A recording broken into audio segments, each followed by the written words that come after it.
Kevin Freeman is here. He's the author of this, and he's the one who wrote that report that was given to the Pentagon in 2009? 2009, June. 2009.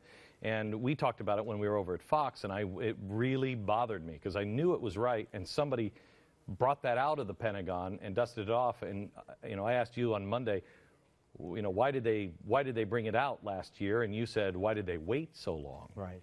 Do you have any answers of why this isn't being? I was told two things. One, it didn't fit the political narrative. It wasn't able to be used by politicians to achieve their objectives. And the second thing I heard was there's no part of government that's focused on addressing this. And so there was no one group or division that was tackling it as a problem or even looking at it. Is there anybody that is blocking this, or? That's hard to say, although there was an article in the Washington Times. Bill Gertz, his great reporter, he called over to the Pentagon, and he was told that the current Undersecretary of Defense for Intelligence, Mike Vickers, was the reason that it was Show me blocked. the article. And tell me, while I look at the article here, show me the who's his wife? His wife is Milana Vickers, and she was on the Financial Crisis Inquiry Commission. Okay. Show me the where she is. Show me the Economic Inquiry book. This was the group charged with finding out what happened in the collapse. Okay. Let me show this. Okay. So this is. They had to find out. They were brought in for the government, paid for by the government. This is what happened. All righty, and I go to the list of the members on this inquiry, and lo and behold, there's his wife's name. Right. There's no mention in that book at all of financial terrorism. None. Okay. All right. So we went through the three phases. First, you have to you have to drive the price of oil up through speculation. That hurts the housing market because you have to make the choice. Do I fill my gas tank? Do I pay my rent? Correct. That was really the breaking point of the United States. That started to collapse. Then they naked short selling. Somebody came in and intentionally collapsed Bear Stearns. Correct. Okay. And then the next step is what again? Phase two was what? Well, it was just an attack on the stock market. Fannie Mae, Freddie Mac, Lehman Brothers, 1,600-fold increase in naked short selling. Okay. Ruined that firm. Then you have the third phase, which is the destruction of the currency. That's right. And that falls into the IMF saying they need another $1 trillion this week to help Europe out, right? Would you say that? Yeah, I read. Right, Yeah. it's another $1 trillion. But Yeah. would you say that is part of the collapsing of the currency? Well, you see it happening in Greece. You see it happening throughout Europe. There's an attack on sovereign nations' credit and their currencies. All right. So now let me get to two things. Personal solutions.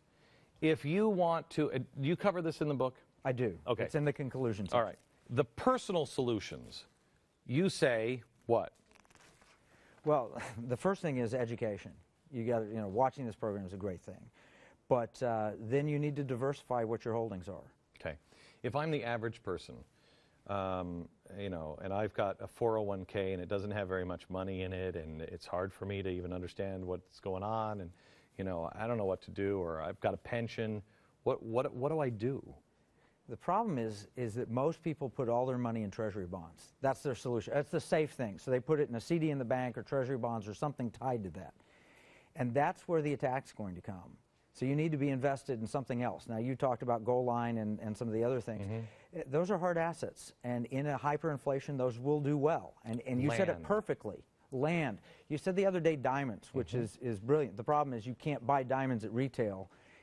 You've got to buy them at wholesale prices. Otherwise, you'll lose a lot in the markup. Okay. So you say energy investments? Right. Like coal? Okay. Natural gas, which is big around this area. But oil, should it be coal. in the United States?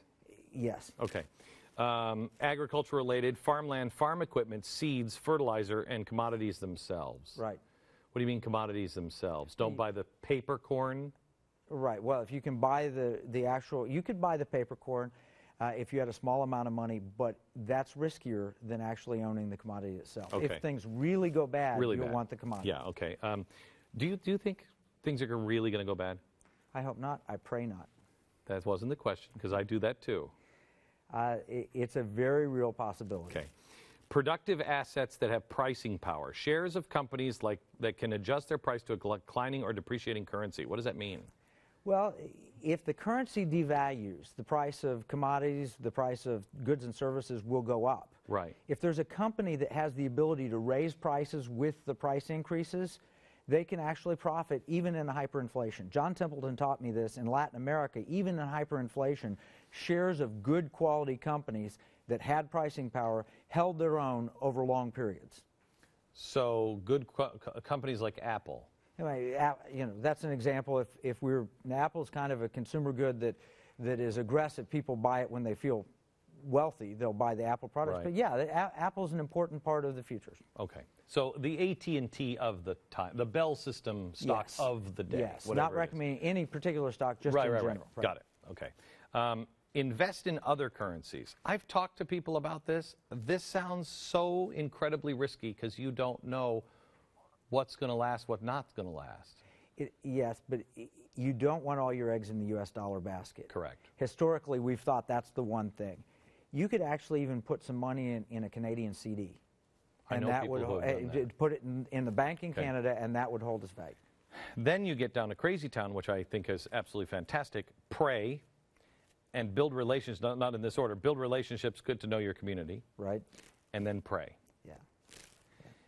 You know, the nice thing about being in Texas is everybody is saying pretty much the same thing. God is the answer. And amen and amen. Well, we know the problem's spiritual. In Deuteronomy, it says, if the alien is living among you and rising higher and higher, and you're borrowing from many nations and not lending to any, you're under a curse. Well, if the problem is spiritual, the answer's got to be spiritual too. Do you, do you hear, you're a spiritual guy. Do you feel you hear God almost calling out and just like, dummies, turn the other way? He's begging us to turn the other way. Do you feel that? Absolutely. And this isn't the first time in America. President Reagan said the same thing. He said, you can't ask God to bless America and then put him on the shelf in your day-to-day living. And that's what I conclude the book with. Those are the last words I wrote in the book prior to the notes. So if my people call by my name, will humble themselves and pray and seek my face, then I will hear from heaven and I will heal your land. All right. When we come back, I want to bring in a friend of yours and a friend of ours. A guy who you have talked to about this, and he has some solutions as well, and has a few things that he's been a little controversial himself in his career. Yes, We'll come right back. Don't go anywhere.